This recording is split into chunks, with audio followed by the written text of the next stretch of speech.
En este bombardeo constante de información que vivimos hoy, ¿cómo logramos que los jóvenes, y en realidad todos, ¿no?, aprendamos a pensar de verdad?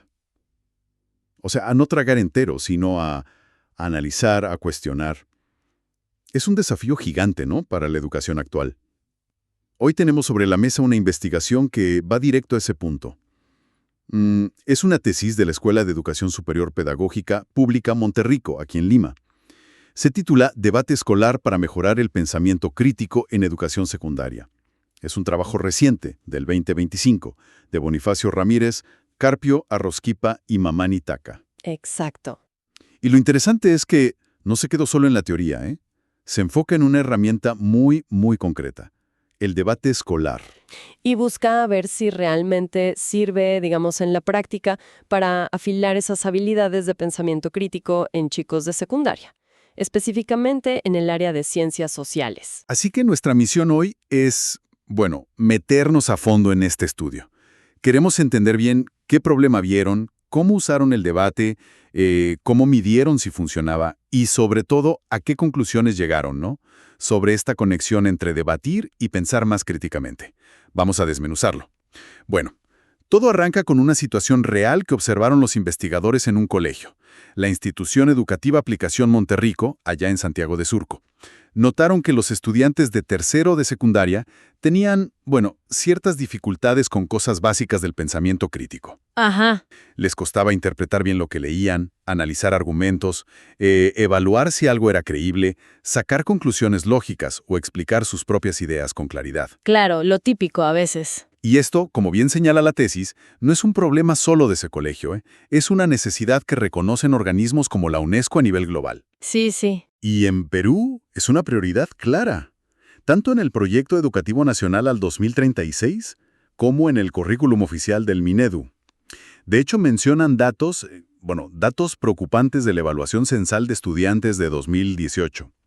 Más de la mitad de los chicos, un 57,6%, estaban apenas en proceso en competencias relacionadas con analizar fuentes históricas. Eso te da una idea de la magnitud del tema. Uf, claro. Y frente a ese panorama, lo que proponen es el debate escolar.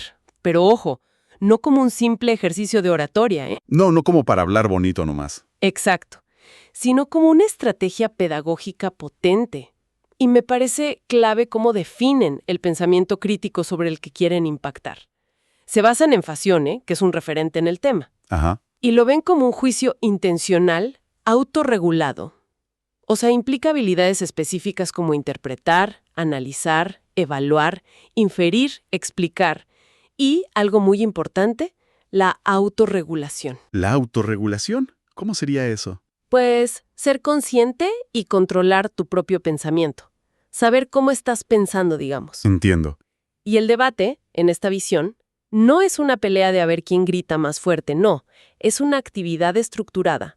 Sirve para fortalecer la argumentación con razones, no solo con opiniones. Fomenta el respeto por las ideas del otro, aunque no estés de acuerdo, ¿eh? Mejora la comunicación, enseña a trabajar en equipo y, lo central, desarrolla la capacidad de defender una postura con evidencia, con fundamentos. Es aprender haciendo y aprendiendo a pensar realmente. Suena muy bien en el papel, la verdad. Pero, ¿cómo lo llevaron a la práctica? ¿Cómo investigaron si realmente funcionaba? Mencionan un enfoque cualitativo y algo llamado investigación-acción. ¿Qué significa eso exactamente? Claro, el enfoque cualitativo busca entender la experiencia en profundidad, ¿no? Más allá de los números. Y lo de investigación-acción, bueno, eso es fascinante porque es un enfoque muy práctico. No se trata solo de observar y describir un problema desde afuera, digamos. Es intervenir para intentar solucionarlo. Los investigadores se involucran directamente. O sea, meten las manos. Exacto. Siguieron un modelo cíclico, inspirado en Kurt Lewin, que básicamente consiste en, primero, planificar la acción, o sea, diseñar cómo usar el debate. Luego, actuar, implementarlo en clase.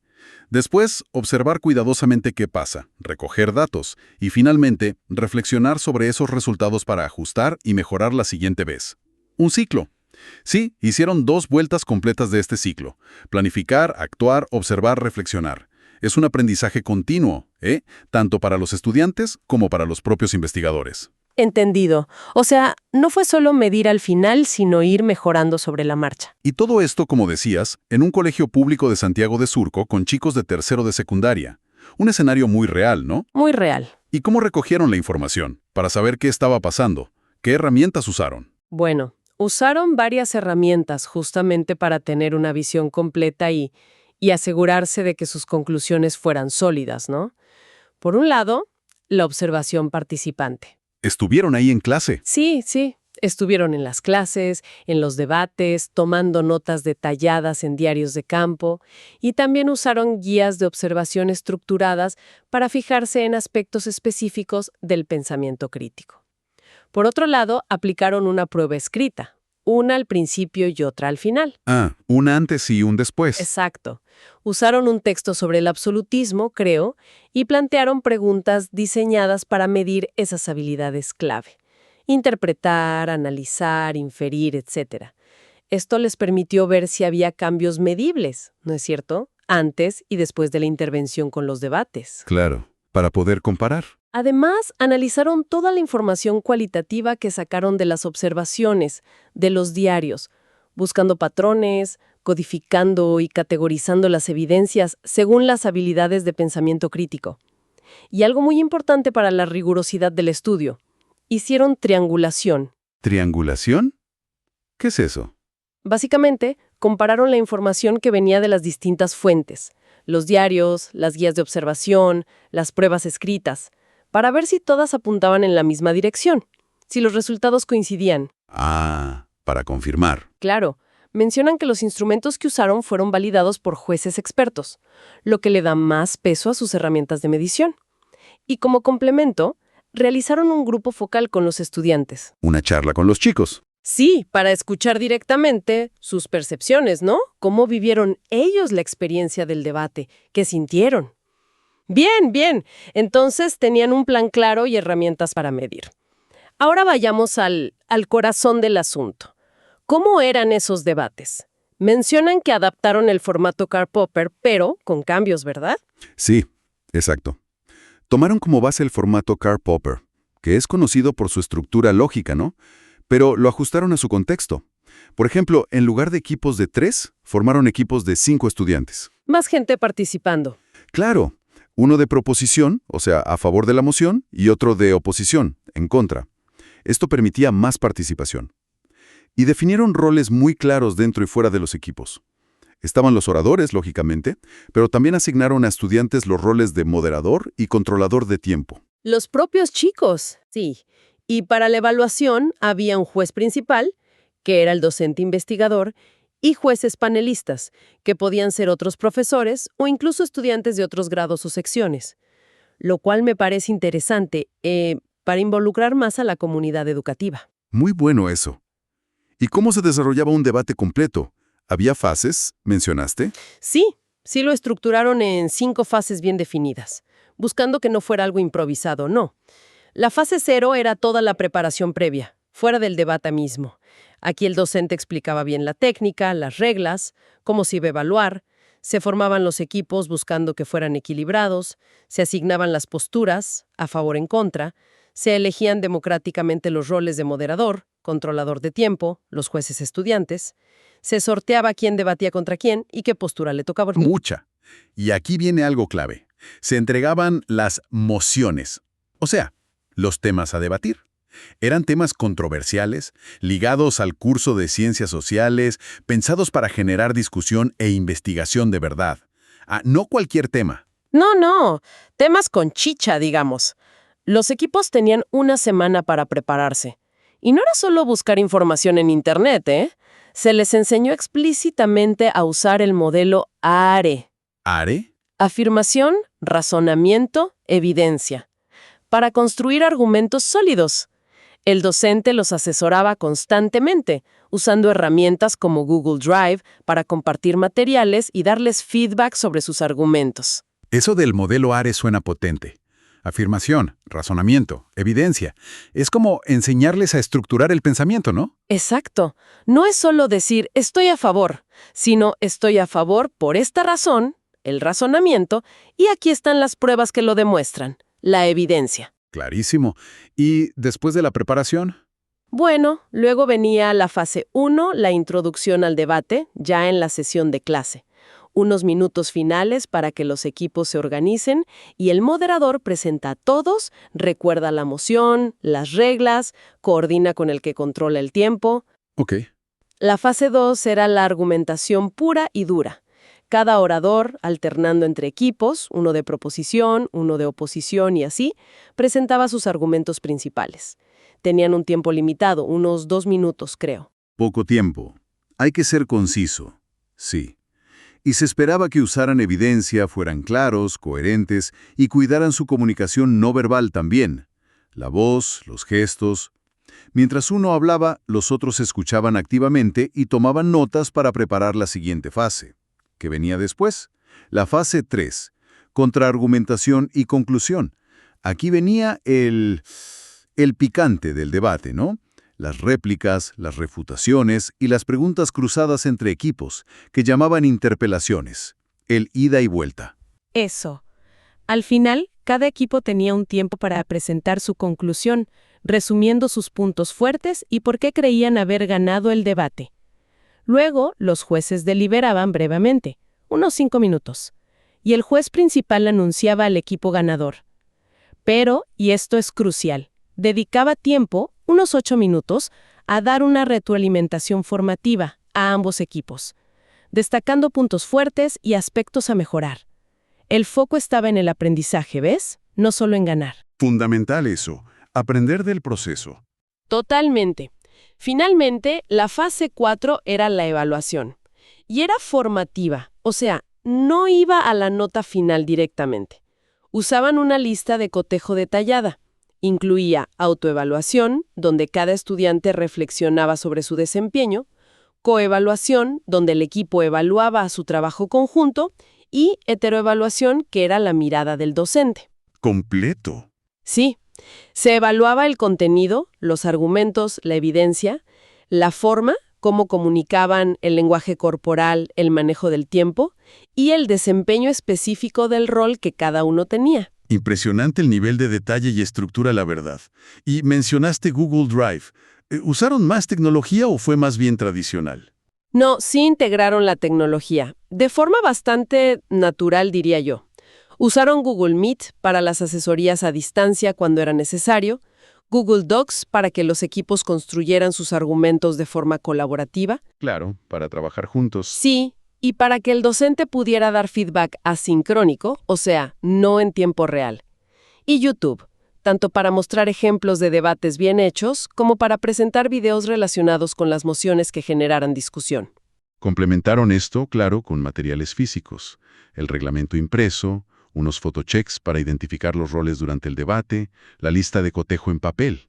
Una mezcla pragmática, ¿no?, de lo digital y lo físico. Suena muy bien pensado. Bien, implementaron todo este sistema complejo. Estructurado. La pregunta del millón es, ¿funcionó? ¿Qué encontraron después de aplicar los debates y recoger toda esa información? Ajá, aquí viene lo más jugoso, ¿no? La conclusión principal a la que llegaron cruzando todos los datos de las observaciones, las pruebas, el grupo focal, es bastante clara y positiva. La aplicación sistemática de esta técnica del debate escolar sí logró mejorar significativamente las 6 habilidades del pensamiento crítico que se habían propuesto desarrollar. Las 6, o sea, interpretar, analizar, evaluar. Interpretar, analizar, evaluar, inferir, explicar y autorregularse. En todas vieron mejoras. Ahí está el núcleo. Eso es lo importante. ¿Y pudieron ver cómo mejoraba cada habilidad específicamente? Hay detalles sobre eso. Sí, la tesis detalla esas mejoras. Por ejemplo, la interpretación. Vieron que los estudiantes mejoraron su capacidad de captar el significado preciso de textos y discursos, ayudados por actividades previas de análisis de videos y lecturas, ¿no? Lograban conectar mejor la información nueva con lo que ya sabían. Entiendo. ¿Y el análisis? Ahí se notó un salto gracias al uso del modelo ARE, de afirmación, razonamiento, evidencia, y también de organizadores gráficos. Los chicos aprendieron a descomponer los argumentos en sus partes, a identificar relaciones entre ideas y a detectar supuestos ocultos. Como desarmar el argumento para entenderlo. Eso mismo. Luego, la evaluación.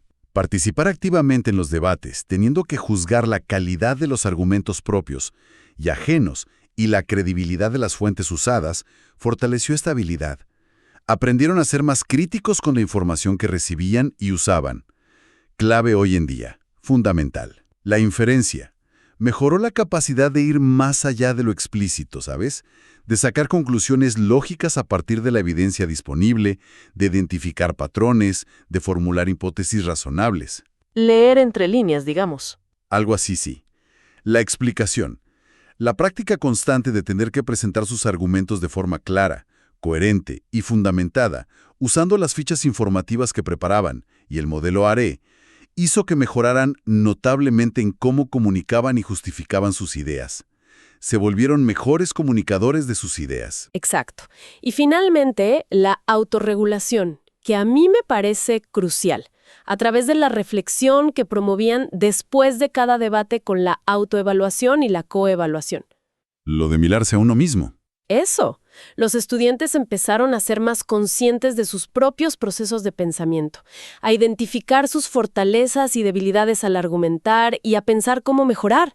Es mirarse hacia adentro, algo fundamental y difícil de enseñar, ¿eh? Definitivamente. Y esto no solo lo vieron los investigadores en sus planillas y observaciones, ¿verdad? Mencionaste un grupo focal.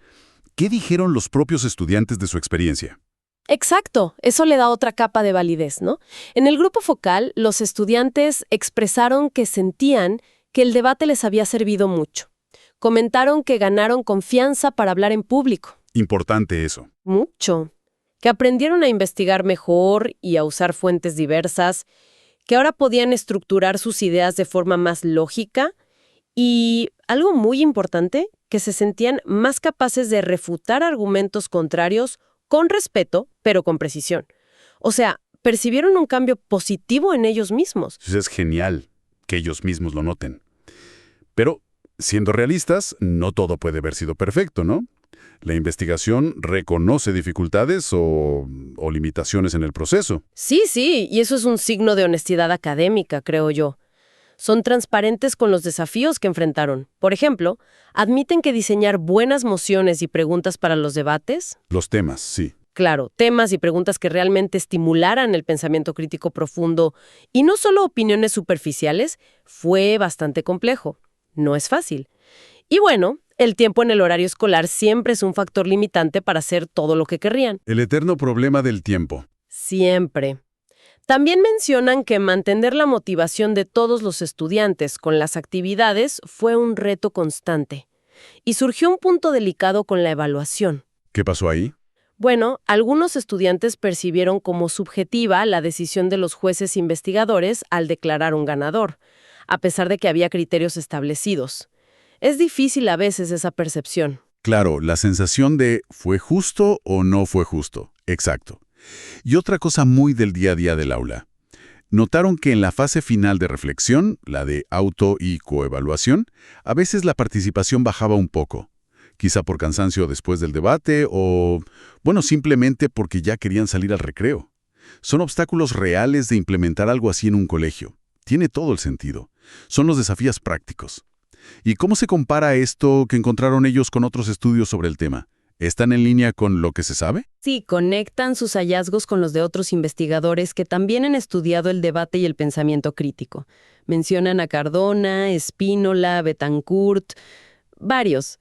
Y en general coinciden en que el debate estructurado tiene beneficios claros para desarrollar estas habilidades. La contribución específica de esta tesis, diría yo, es demostrarlo con rigor, usando esa metodología de investigación-acción, en el contexto concreto de un colegio público de secundaria en Perú, detallando mucho el cómo lo hicieron y qué resultados específicos obtuvieron en ese entorno particular. Entonces, recapitulando un poco, lo que nos muestra esta exploración a fondo de la tesis es que el debate escolar, si se hace bien, No, con estructura, con intención pedagógica clara, va mucho más allá de ser una simple actividad para hablar bonito. Mucho más allá. Es una herramienta poderosa para cultivar algo tan esencial como el pensamiento crítico en los adolescentes. Totalmente. Y la relevancia de esto, bueno, nos toca a todos, ¿no? No solo al mundo educativo. Saber pensar críticamente es fundamental para movernos en el mundo complejo en que vivimos, para tomar decisiones informadas en lo personal, en lo profesional, para ser ciudadanos activos y responsables. Quizás conocer esta experiencia pueda inspirar a pensar cómo podríamos usar prácticas similares, ¿no? De argumentación estructurada, de análisis crítico, en otros espacios de aprendizaje, o incluso en nuestros propios equipos de trabajo, ¿por qué no? Absolutamente. La investigación nos da evidencia de los beneficios, pero también nos señala esas limitaciones prácticas, el tiempo, los recursos, la complejidad de implementarlo bien. Sí. Y eso nos deja con una pregunta importante flotando en el aire, ¿no? Si sabemos que el debate puede ser tan efectivo, ¿qué haría falta para que deje de ser una experiencia exitosa pero aislada y se convierta en una práctica más extendida y sostenible? ¿Qué apoyo necesitarían los docentes? ¿Qué cambios se requerirían en las escuelas, sobre todo en las públicas, que a menudo tienen más limitaciones, para integrar esto de verdad sin que sea una carga imposible? Ahí hay un desafío clave para el futuro, ¿no? Si queremos potenciar el pensamiento crítico a gran escala. Una pregunta para seguir pensando.